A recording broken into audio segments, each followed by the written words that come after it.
estou chegando com mais um TC News aqui pela TV Cidadã. Você já sabe, 35.2, nós somos uma TV aberta. Você não paga nada para assistir a nossa programação.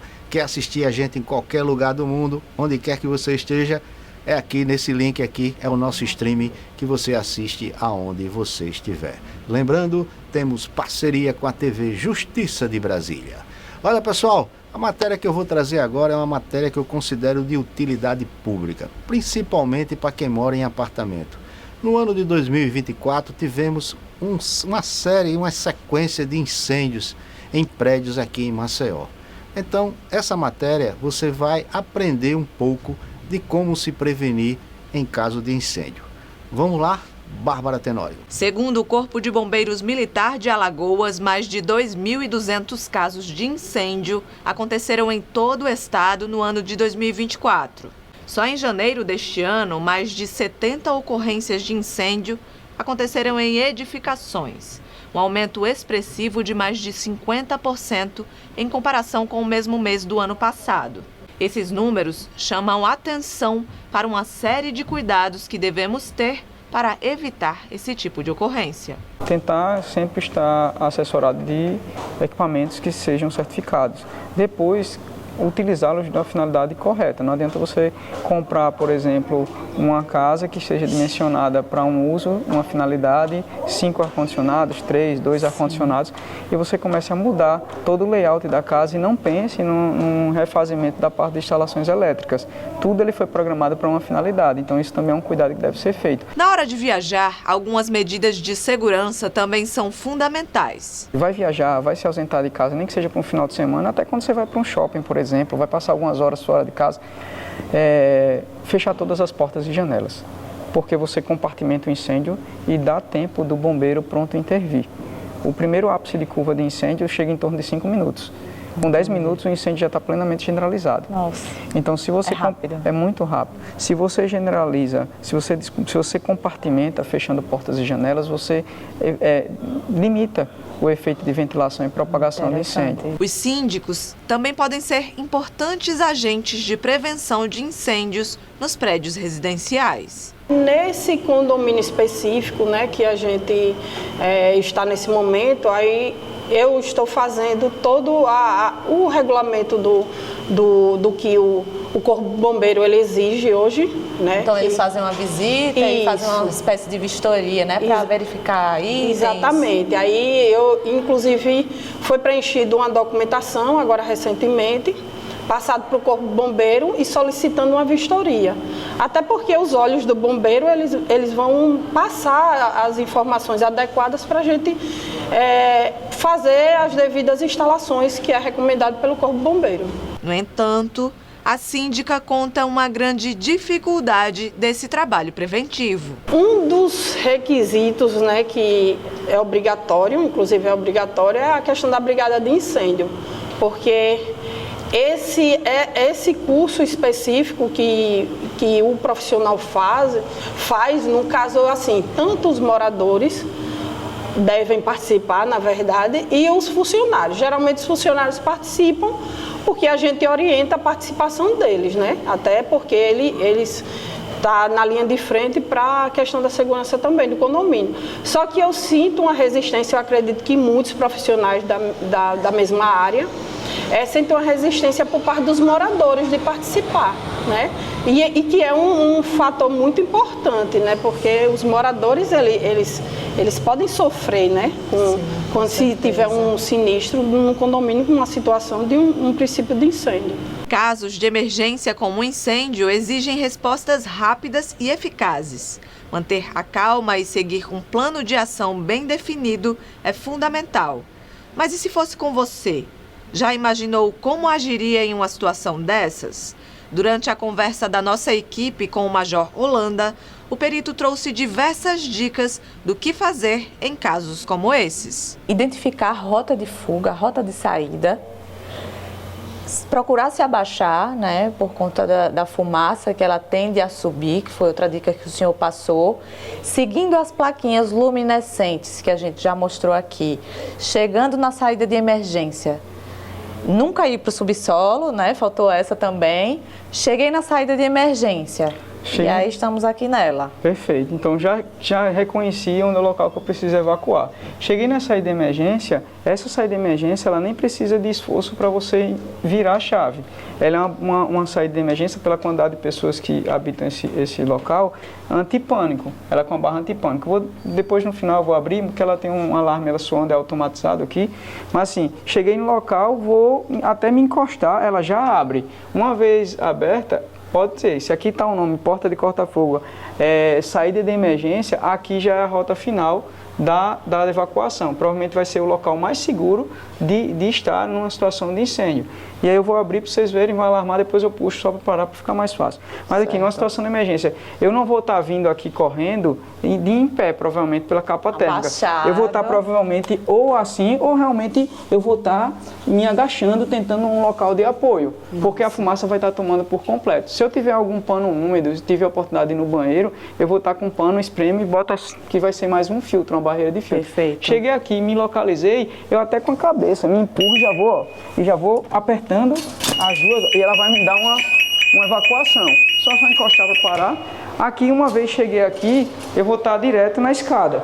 Vou estar aqui para apoiar. Eu vou estar aqui na escada. Cheguei na escada, para onde eu vou? Aqui está fácil porque eu já estou na rua. Mas em qualquer andar, para onde eu vou? A regra é sempre descer.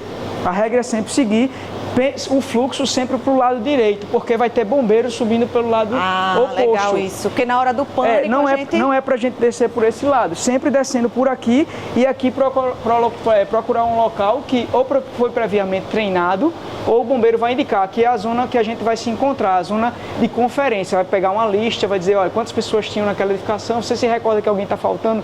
Beleza, nunca deve subir. A regra é sempre descer. Existe uma situação muito hipotética que não se aconselha, mas que esteja obstruído. O que é que eu preciso fazer? Eu posso, numa situação extrema, ir para o último pavimento e aguardar resgate por aeronave. Ui, que agonia. Mas isso aí não é indicado. A indicação sempre é evacuar no sentido para baixo e no sentido não do subsolo. Pode ver que essa escada, e todas as escadas são assim, elas são separadas de acesso ao subsolo. Certo. O último ponto dela aqui vai dar na rua. É na rua. Aqui é minha rota de segurança. Ela nunca é um fluxo contínuo. Geralmente, se chega até num prédio, para você sair da rota da escada, pelo piso para entrar no subsolo, você sai de uma porta e tem que entrar em outra porta. Sim. E aquele fluxozinho de abertura, como essa aqui, é sempre no sentido do escoamento. Você viu que eu não puxei ela, eu apertei ela e empurrei. Empurrou. E ela me direciona para o local. Chegando aqui, não pode ter mais placa, mas minha rota é sempre descer. E sempre para o lado direito, um fluxo normal da nossa mão, até de trânsito aqui no Brasil. E porque vão ter bombeiros e pessoas subindo aqui, beleza? É basicamente tranquilo. isso. Agora eu quero que o senhor mostre a questão do extintor, né? Perfeito. Então nós temos extintores. Por exemplo, esse extintor aqui é o extintor de pó químico seco, é o ABC. É o extintor que ele aglutina todas as classes de incêndio tradicionais. Materiais sólidos, papel, madeira. Ele pode ser utilizado também, ele é um pó.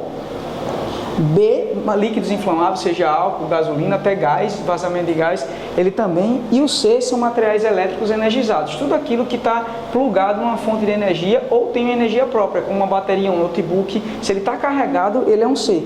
Esse extintor ele pode ser utilizado por qualquer pessoa, minimamente com alguma noção, com alguma noção, mas não tem nenhum mistério. Quem estiver nos assistindo agora já vai ter capacidade de fazer. Manteve a calma, tem condições de fazer uma intervenção com segurança para você. Primeira coisa, sua biossegurança. Você vai chegar próximo ao extintor, eu não vou fazer para não utilizar ele. Você vai girar esse plug aqui, ele vai ser rompido. Esse plugzinho, quando eu girar, ele vai romper esse lacre e você vai puxar como um pino de uma granada. Não tem certo. Rodou. Ele está encaixado aqui. Ele está encaixado. É só uma forma de você não acionar de forma indevida. Por isso que existe esse pino.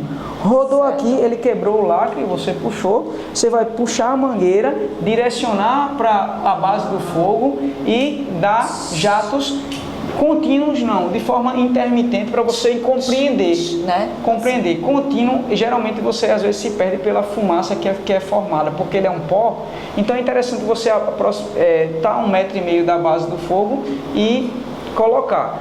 O que a gente pede, às vezes, de uma alternância nos treinamentos é que, se for uma camada de líquido que esteja numa superfície escorrendo, é interessante não direcionar para a camada e sim formar algo tangenciando, para formar uma nuvem, essa nuvem ela caia e aí ela faça uma barreira entre o oxigênio e o combustível, que é justamente um dos elementos que alimentam o fogo. Perfeito. Então, basicamente é isso. Aquele também só tem uma diferença. Esse extintor, por exemplo, é um extintor de água. E como é que eu sei? Visualmente, geralmente o extintor de água é um extintor mais robusto, porque a água ela não tem tanta capacidade de ser comprimida. Então, e já está indicando também exato. aqui, né? Visualmente, primeiro momento, você pode perceber. Eu falo isso, outras características, porque numa situação de incêndio ele pode não estar tão visual. Então, você notando que é um extintor um pouco maior, grande mesmo, ele geralmente é um extintor de água. Então, quais são os casos que a gente usa o extintor de água? Todo material sólido que produz resíduo. Então, madeira, papel e não está energizado. Um computador sem bateria, que não tem energia, são materiais sólidos. São materiais que, ao queimar, você percebe que ele deixa um resíduo. É diferente de um gás que queima e você não vê resíduo. Certo. É diferente de um líquido inflamável que queima o álcool e depois está limpinho. Entendi. Por exemplo, e não escorre. São materiais sólidos. E aí usa o outro, no caso. Aí usa o pó químico seco, que pode ser BC ou pode ser ABC, que é esse que a gente acabou de ver. E aqui, basicamente, materiais sólidos, a dinâmica de combate é sempre para a base do incêndio. E sempre também percebendo qual é a efetividade que está gerando, para você não estar jogando água. Como a água ela é muito densa, se você ficar jogando ela tangenciando o incêndio, vai passar e não vai apagar. Então, por isso a ideia da base, porque como os materiais sólidos queimam em superfície e em profundidade, você precisa atacar, por exemplo, uma madeira queimando, não só a chama periférica, mas exatamente a madeira para que ela resfrie.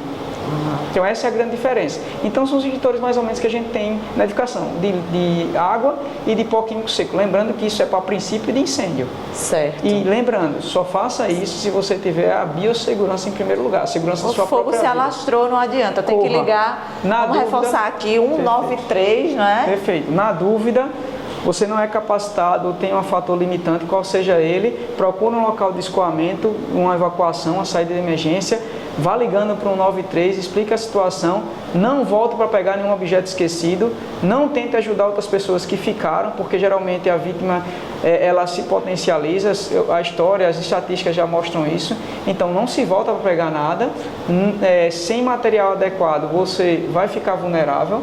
Você tem noção, o bombeiro usa uma roupa de incêndio própria para entrar no incêndio, que ele suporta a ordem de 300 graus Celsius no corpo dele, é outra conotação, ele tem um cilindro que entre 30 a 40 minutos de respiração e autonomia, todo o fator psicológico de preparação associado. Então, não se iguale a uma pessoa que vai fazer o combate. Viram aí, né? Dicas importantes aí de quem entende, né? Especialista em incêndio aí do Corpo de Bombeiro. E você deve seguir e passar esse vídeo para as pessoas que moram em apartamento, principalmente, para que fiquem prevenidos em caso venha acontecer, que a gente torce que não aconteça, no apartamento onde você mora. Pessoal, vou ficando por aqui, conto com vocês no próximo TC News.